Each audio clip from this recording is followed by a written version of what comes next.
బుధవారం శనివారం అవతారం ఎత్తింది. ఏంటి అర్థం కాలేదా? నిజమేనండి. ఒకప్పుడు శనివారం వస్తేనే ఎంజాయ్ చేసే యూత్ గ్యాంగ్స్ ఇప్పుడు బుధవారాన్ని కూడా శనివారంలా ఫీల్ అవుతున్నాయి. ఒకప్పుడు వీకెండ్స్కు మాత్రమే పరిమితమైన పార్టీ కల్చర్ ఇప్పుడు వీక్ డేస్లో కూడా కనిపిస్తోంది. దానికి సంబంధించి కొన్ని లెక్కలున్నాయి. మీకు బీర్ కేవ్స్ తెలుసు కదా, బీర్లు ఏరులై పారే స్పాట్స్ అవి.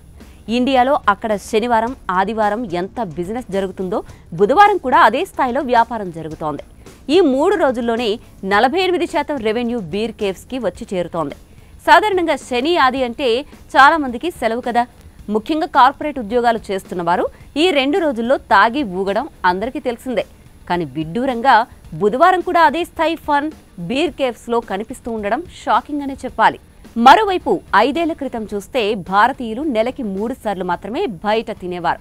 ఇప్పుడు 8 సార్లు తింటున్నారు. ఫుడ్ సర్వీసెస్ మార్కెట్ కూడా రోజు రోజుకి పెరుగుతోంది. 2025లో ఇప్పటి వరకు దాదాపు 5.7 లక్షల కోట్ల టర్నోవర్ ఉండగా 2028 నాటికి 7.8 లక్షల కోట్లు దాటుతుందని అంచనా.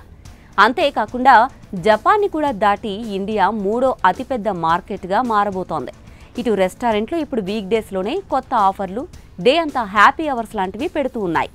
మద్యం అమ్మకాలు కూడా బుధవారాలు గట్టిగానే పెరుగుతున్నాయి. యువత బయటకు వెళ్లి టైం గడపాలని ఎక్కువగా కోరుకుంటున్నారు.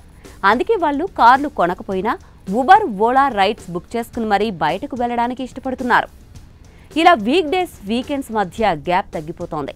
అందుకే రెస్టారెంట్లు కూడా వీక్ డేస్కు ప్రత్యేక ఆఫర్లు ఇచ్చి కస్టమర్లను ఆకట్టుకుంటున్నాయి. ఇదంతా రెస్టారెంట్లకు, బార్లకు, ఇతర షాపింగ్ మాల్స్కు లాభాలు తెచ్చిపెడుతుంటే యువత జేబుకు మాత్రం పెద్ద సైజులో చిల్లు పడుతోంది. ఒకప్పుడు సేవింగ్స్ చేసి కారు కొనాలి, ఇల్లు కొనాలి అనుకునేవారు. కానీ నేటి యూత్ ఆలోచన వేరేలా ఉంది.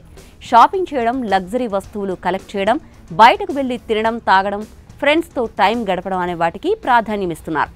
జీతం వచ్చిన తర్వాత 5 రోజులు కూడా గడవకముందే అందులో చాలా భాగం రెస్టారెంట్లు, పబ్లు, ఈవెంట్స్ మీదే ఖర్చయిపోతోంది.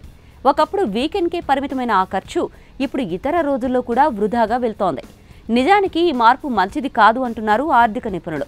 ఈ ట్రెండ్ ఆర్థిక క్రమశిక్షణను తగ్గిస్తోంది.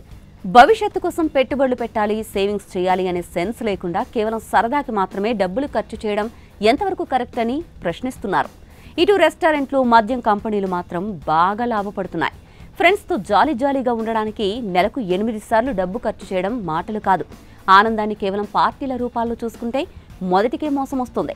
సీన్ ఇలానే కొనసాగితే ఆర్థిక స్థిరత్వం అనే మాట కేవలం పుస్తకాల్లో మాత్రమే మిగిలిపోతుందేమో అని అనిపిస్తోంది.